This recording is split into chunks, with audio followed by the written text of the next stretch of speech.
बिस्मिल्लाहिर्रहमानिर्रहीम। रूह की दुनिया बहुत गहरी और दिल की दुनिया उससे भी गहरी है। अल्लाह हमें तौफीक दे नमाज की, मुस्तकिल मजाजी की, हमारे दिल को नूरानी कर दे, हमें तस्बीह की, तिलावत की और तहज्जुद की तौफीक अता। बिस्मिल्लाहिर्रहमानिर्रहीम। रसूलुल्लाह सल्लल्लाहु अलैहि वसल्लम ने फरमाया, जिसने मुझ पर एक बार दरूद भेजा अल्लाह ताला उस पर 10 मरतबा रहमत नाज़िल फरमाएगा।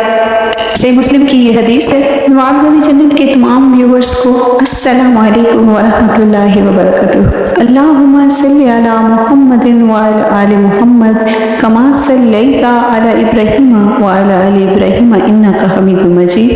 अल्लाहुम्मा बारिक अला मुहम्मदिन व अला आलि मुहम्मद कमा बारकता अला इब्राहीम व अला आलि इब्राहीम इन्नका हमीदुम मजीद। बिस्मिल्लाहिर्रहमानिर्रहीम। नवाब जन्नत के तमाम व्यूवर्स को खुशामदीद कहती हूँ और आजमाया हुआ ये वजीफ़ा है आप लोगों के लिए। इसको आप ज़रूर पढ़िएगा और इसका फ़ायदा देखिएगा।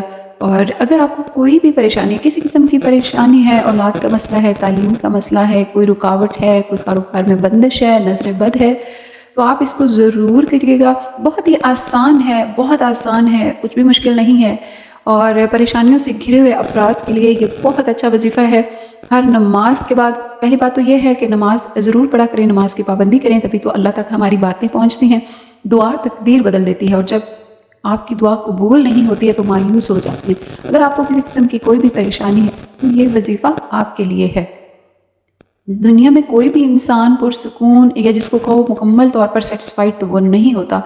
अल्लाह ताला से हम दुआ मांगते हैं जब भी हमें कोई मुश्किल होती है तो वो खुद फरमाता है फसब्बिह बिस्मि रब्बिकल अज़ीम, अपने रब के नाम की तस्बीह किया करो। इसमें कोई ऐसी बात नहीं है कि जो आपके ईमान को डगमगा जाए या कोई ऐसा तावीज़ धागा नहीं है। तो आपने क्या पढ़ना है, अल्फाज स्क्रीन पर हैं, या वहाब 7 बार रोज़ाना पढ़ने से हर दुआ मकबूल हुआ करेगी। हर दुआ आपकी कबूल होगी। जब आपकी दुआएं कबूल होंगी तो परेशानियां हल होंगी।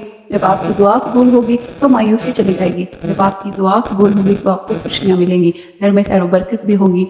यानी हर चीज़ का जो हल है वो दुआ की कबूलियत है। जब दुआ कबूल नहीं होती है तो फिर ज़ाहिरी सी बात है मुश्किलात में, परेशानियों में, हर तरह के मसले मसाइल में बहुत ज़्यादा इजाफा हो जाता है। चाहे वो औलाद से हो, चाहे वो मुश्किल आपके किसी रिश्तेदार की तरफ से हो, कोई नज़र बद का शिकार हो, कोई कारोबार में बंदिश हो, किसी भी किस्म का कोई मसला है, रिज़्क का मसला है, किसी से बाहम लड़ाई झगड़ा है, तो अल्लाह पर कामिल भरोसा होकर आपने ये अस्माउल हुस्ना से पढ़ना है। या वहाब अल्लाह ताला का खूबसूरत नाम है। एक तो आप जब जिक्र करेंगे तो आपका दिल मोमिन होगा, आप जिक्र करेंगे ज़ुबान पाक होगी, आप जिक्र करेंगे अल्लाह ताला खुश होगा और फिर आपकी दुआ भी कबूल होगी। आखिर में दुआ है अल्लाह ताला से कि अल्लाह पाक हमारे तमाम गुनाहों को माफ़ करे। जिनके वालिदैन इस दुनिया से जा चुकी हैं अल्लाह पाक उनकी बख्शिश और मगफिरत फरमाए, उनको जन्नतुल फिरदौस अता फरमाए।